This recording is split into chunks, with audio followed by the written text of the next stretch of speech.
আপনি কি জানেন নমরুদ কে ছিল? সে ছিল পৃথিবীর প্রথম এমন এক প্রতাপশালী সম্রাট যে ক্ষমতার অহংকারে নিজেকে খোদা দাবি করার দুঃসাহস দেখিয়েছিল।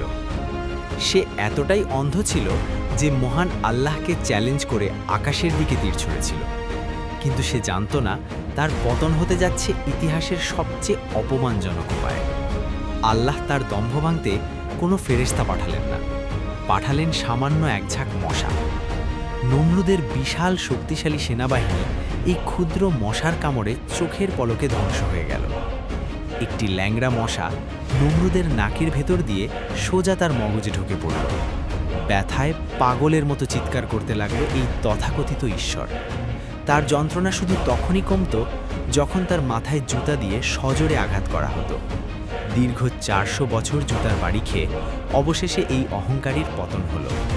নমরুদের এই করুণ পরিণতি আমাদের শেখায় ক্ষমতা চিরস্থায়ী নয়।